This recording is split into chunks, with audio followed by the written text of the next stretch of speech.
everything that I can think of that you need to get ready for your first Green Cheek Conure or Pure Yet Parrot, because this is River. She's a Green Cheek Conure. This is Joey, and Joey is a hybrid. He's actually half black cap and half Green Cheek Conure. So what do you need to get yourself started? Really quickly, first, I'm Kaylin, the author of the Parrot Bliss Bond. I have over 20 species of parrots. I love my parrots. And one of my favorite things is making sure that you have the most blissful bond with your parrot.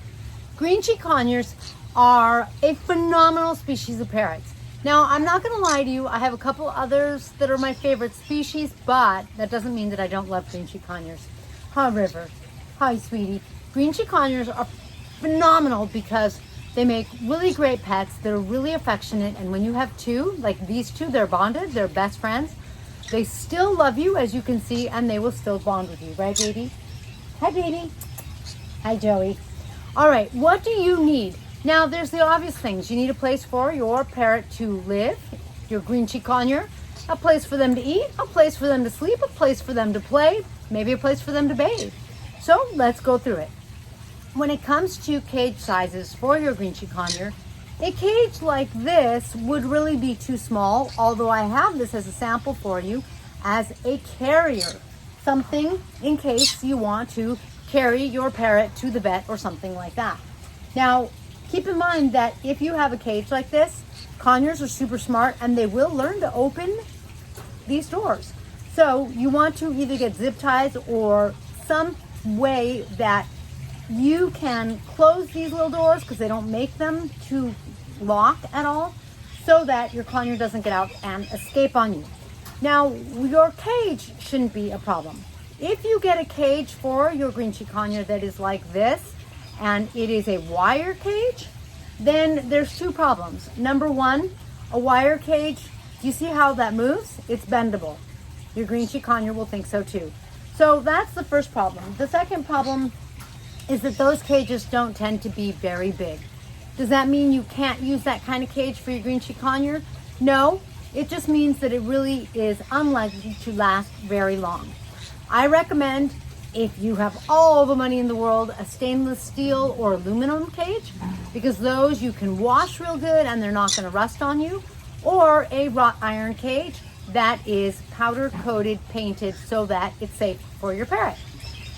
These cages, the size for your parrot, for Green Cheek, as everyone says, the bigger the better. You want something that is at least a couple feet by a couple feet by a couple of feet kind of thing. Preferably maybe a little more, but 2 by 3 by 2 or 3 isn't bad at all. What you're going for and what you're really looking for is you are looking for two things in a cage. Number one, you want a cage where your parrot can't get their head through. Like, let's say these were the bars. If the bars were far apart and River could get her head through, one of the things that happens is the parrot will put their head through and tilt their head sideways and then not untilt it and get stuck, and it can be a choking hazard. So in order for them not to try to get out and hurt themselves, we want to make sure that the bar spacings are no more, they say, than 5/8 of an inch. But basically, when you look at their head, you want them to not be able to get through more than, about that, so that they can't get their skull through and cause themselves problems. The second thing you'd really like in a cage is some room to maybe not fly. Obviously, birds need feet and sometimes miles to fly, depending on the bird. But if there's enough space, they can kind of jump, hop around, and they'll jump and open their wings, and that's really nice.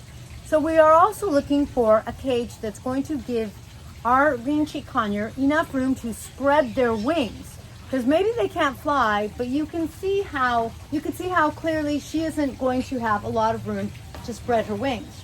Her wings are actually going to be wider than her body, head to tail. So a cage that is only as wide as her is really just not even going to let her stretch. And parrots like to stretch. And it's really important for them to have some space to get out of their cage. So we will also talk a little bit about making sure they have a play space. Now, when it comes to their cage, some of the things that we want are not the perches that the cage is going to come with. The cage always comes with either plastic or wooden perches that are perfect dowels. That doesn't give their little feet the opportunity to exercise on a different size dowel. In other words, when you have a natural piece of wood, it naturally has different diameters. And a lot of them aren't even that straight. So it lets their feet grab at different levels. The best thing to do is to offer a variety of perches in your parrot's cage so that sometimes they have thin perches, sometimes they have thicker perches, and sometimes even, like, believe it or not, vertical perches. They play with those as well. If your parrot has a lot of things that they can climb on and chew on, they're going to be happy. Will any piece of wood do? No. Why not? Because just like us, there are plants that are toxic to parrots. So you want to make sure that your perches are made with a wood that is non-toxic. One of the easiest ways to do that, get a couple of perches from a bird store. Not from a standard box store, because they tend to have more of those dowels, more of the perches that are either wood and they're a cylinder, or the kind that are grainy and it's like sandpaper to wear your parrot's nails down. The only problem with that is I can't say whether or not it wears your parrot's nails down, but can you imagine grabbing sandpaper with your hands or your feet? It wears your skin down. And with a parrot, their skin isn't going to get hard and calloused and grow back like ours. Theirs is just going to get worn thin, and it's going to hurt them, and it can be a potential injury once it starts to crack and bleed, that kind of thing. So please get your parrot perches that are wood, not anything like I've seen, like lava or, you know, that kind of thing, or like I was saying, the sandpaper, something gritty. Those are not really beneficial for your parrot, really. A parrot that can't perch is not doing well because they don't have hands to grab things with. It's all in their feet. So make sure that you've got those great perches. Of course, in their cage, we also want them to have a place to eat. Now, cages come with places to put food bowls. My favorite are food bowls that are stainless steel because I throw them in the dishwasher and the dishwasher sterilizes them. It is important for a parrot to have fresh water every day. Now, I don't think I have met a parrot species that doesn't take their pellets or their food and put it in their water. It's really ironic because they've got these big, strong beaks, and so they could easily eat up anything, chop it up, but she's illustrating for us. But they really like to put it in their water to soften it. Why? I couldn't tell you. But that means that their food and their water turn into, like, what my mentor calls a bacterial soup. Of course, because the food sits and it gets nasty in the water. If they drink that nasty water, they're gonna get sick. So be really super careful and make sure that you give your parrot fresh water. Now, every day. Now, again, I like for the cage, therefore, to hold a stainless steel dish. It doesn't have to be stainless steel, but that way I know that the dish is nice and clean. The other thing about it is I don't use tap water for my parrots because tap water is clean enough in a lot of places, but I boil my water for my parrots. I let it sit, come down to room temperature, so usually I boil water for tomorrow, and that way I have clean, fresh water and I don't have to worry about anything getting to my parrots and making them sick. Clean dish, clean water. After all, sometimes in the news you hear about a broken pipe and some sort of bacteria that got in the water, and by then you're going to either have a sick parrot who hides their illness, and so you might not know, and you might take them to the vet too late, or you're going to have a vet bill because you realized, you saw the signs of their illness, you realized it, you took them to the vet, and now you have an expensive vet bill and you have to put your parrot through some sort of medication, and it's no fun. So a cage that holds a nice stainless steel dish, and most of those wrought iron cages come with usually like 2 or 3 different bowls and 2 or 3 different holders. That's ideal. That way you can put pellets in one, their fresh vegetables in another, and their water in the third cup. Ideal, because your parrot does need to eat some fresh vegetables every day. A lot of people say you can give them fruit. The problem with fruit is smaller parrots don't have access to that fruit.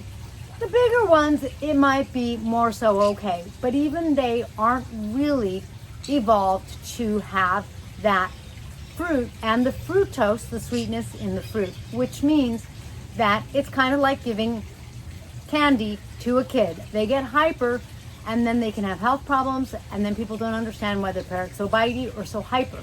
Avoid that. If you're going to give your parrot a treat, give them something like a seed or a little piece of a nut. They love walnuts, they love seeds. A seed-based diet, most people today know, is not a good healthy diet. That's going to make them obese because it's just like you and I, just maybe eating cheese all day and nothing else. Everyone needs a balanced diet, and in the wild, parrots really do get a balanced diet.